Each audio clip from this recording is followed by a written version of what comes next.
All right, hey everybody, Bobby Chiu here. Today I want to talk about family and friends and how that could be great for you or how it could be actually not too good for you as an artist. Now, everybody needs their family and friends. That's absolutely for sure. And I'm not trying to tell people to break connection with them or anything, but I want you to just think about the environment that you're in and how it's been affecting your art.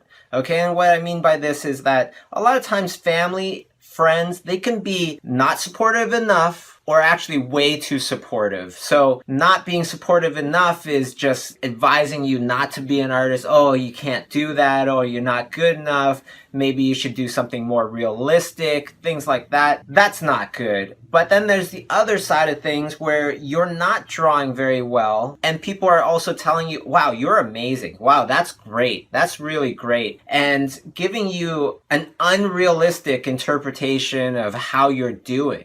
And that's not good either. A lot of times I'll see people at conventions and this and that, and they'll show me their portfolios and they'll think that they are the absolute best of the best. And you're looking at it just going, what? How can they have so much work to do? And it's because of their family and friends that keep telling them, your stuff is awesome. Your stuff is so amazing.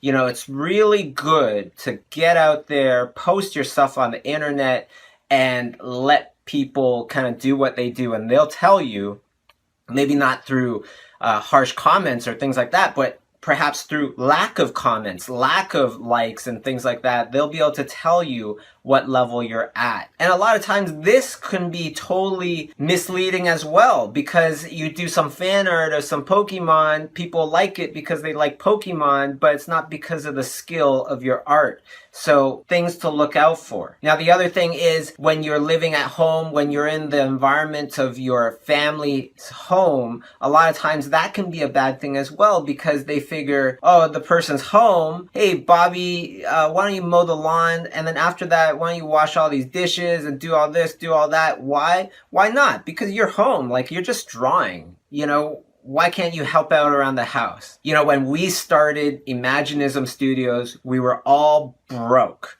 and it was great. We all lived in these two little condos and it was just packed with equipment, packed with desks and stuff like that. And it was great because why? Because we were surrounding ourselves with other people that love art and are obsessed about it. It didn't matter when we wake up, you know, 3 a.m, there's always somebody up and there's always somebody doing art.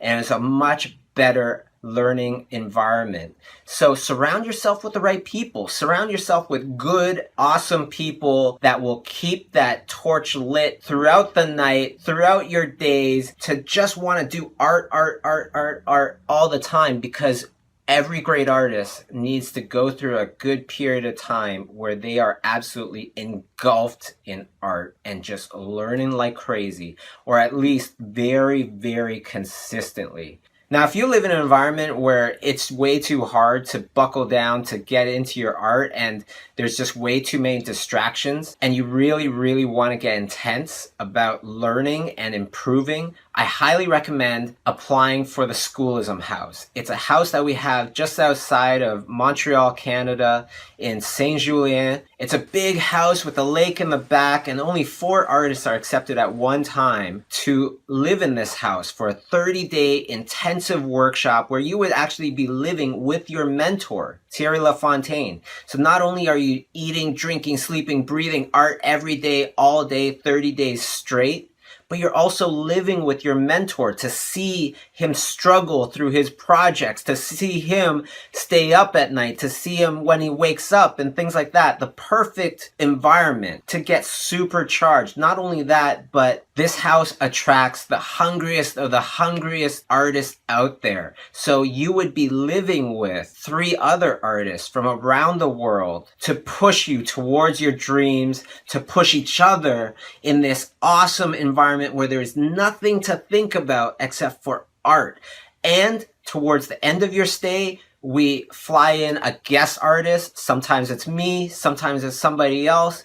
You know, there's been Nathan Fowkes there, there's been Steven Silver there, Sam Nielsen, John Hardesty, tons of amazing artists, and they would stay there with you for a few days, living with you as well. So not just teaching you art, but breaking bread with you and just living with you so that you can get the ultimate experience with the perfect artistic environment around you. You can sign up right here, see if you get in, see what happens, because it's an amazing experience. All right, everybody, thank you for watching, and I'll catch you guys next time.